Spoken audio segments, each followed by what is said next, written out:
Okay, so hello and welcome everyone to coverage of the hanging pawn formation.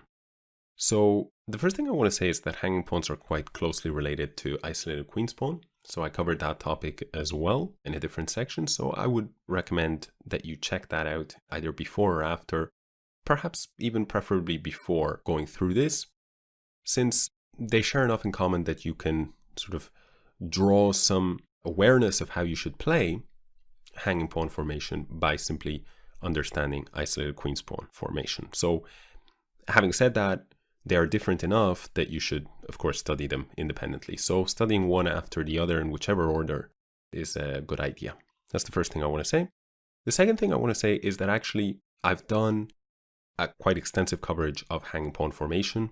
And so this particular resource can be found elsewhere on the site. So I would encourage you to check that out if after this you'd like to deepen your knowledge of hanging pawn formation. So this will be a much more summarized version. We actually cannot cover hanging pawn structure, this particular formation like this.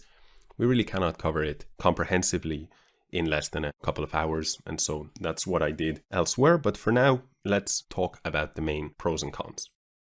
Okay, so basically from the white side, we can see that this structure is weakened because compared with black, well, white has one island, a second island, and a third island. And black, on the other hand, he has a single island here and a second island there.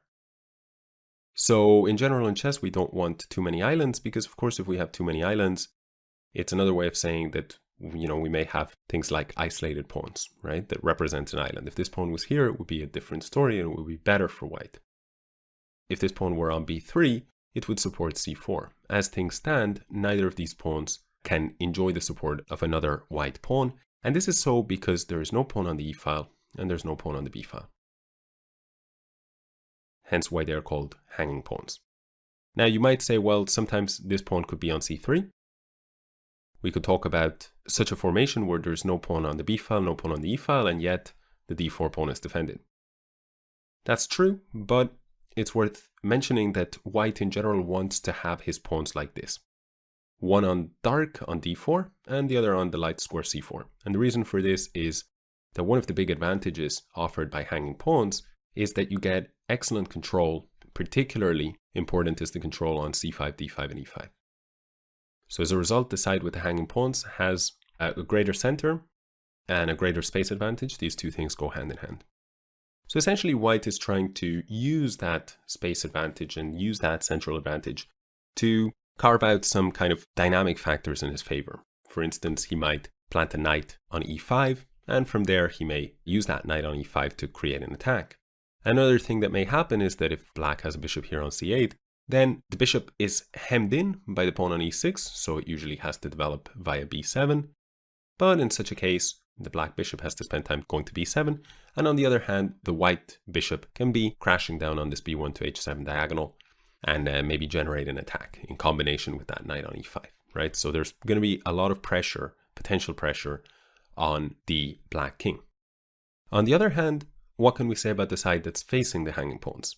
Well, here in this position, I've put the position almost a bare position, only the kings are on the board, not because hanging pawns are an endgame topic. Hanging pawns actually arise out of the opening, but they can remain like this right up to the endgame. What's important to know is that because hanging pawns are a bad structure compared with black's, white will mostly pay the price in the late middle game, so simplified middle games, and in the endgame, where the structure can be easily attacked. And when it does get attacked, it's going to either result in maybe one of the pawns falling and then with it the game, or perhaps if there's, let's imagine, some rooks on the board, so the white rooks may have to end up on c1 and d1 behind the pawns just to try and protect them, right? Whereas the black rooks may end up here. Let's place that on the board just to visualize it a little bit better. So we see here that the white rooks are tied down to the defense of the pawns.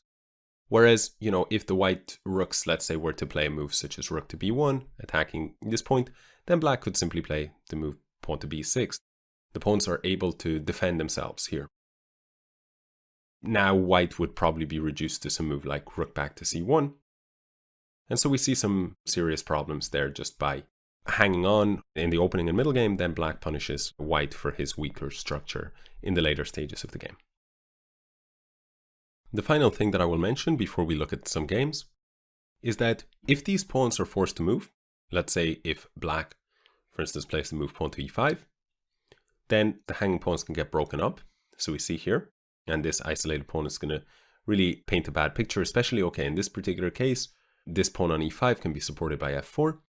But in general, you can picture a potential situation where you might end up with 3 isolated pawns, but at the very least 2. So if the hanging pawns are broken up, then there's not that harmonious, control of all these central squares, and instead there are potential weaknesses, especially this pawn on c4 that remains. Besides breaking them up with moves like e5, or if you are white, e4, we can also break them up with the move b5. So challenge either the c pawn or the d pawn. This is a big part of the strategy of the side without the hanging pawns. Now, white doesn't actually have to say take or accept black taking, he can instead push. When white pushes his pawns, however, they are now both on the same color, and as a result it's very easy to blockade. We can picture, for example, if black had a knight, he could suddenly go to d5.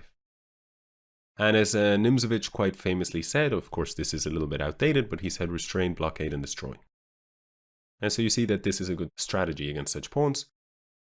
By forcing them to push, you facilitate the blockade along d5 and c6 in this particular case, and then eventually you can sort of look to undermine. You can seek to destroy the 2 pawns later down the line with perhaps a move such as e5. But a well-timed move, because what's important to remember is that this is a long-term structural disadvantage. It will not go away quite so fast. So if you enjoyed this section, then I would highly encourage you to check out the hanging pawns dedicated section elsewhere on the site. So please refer to that if you would like to deepen your knowledge after this. So with that said, let's move on to the games.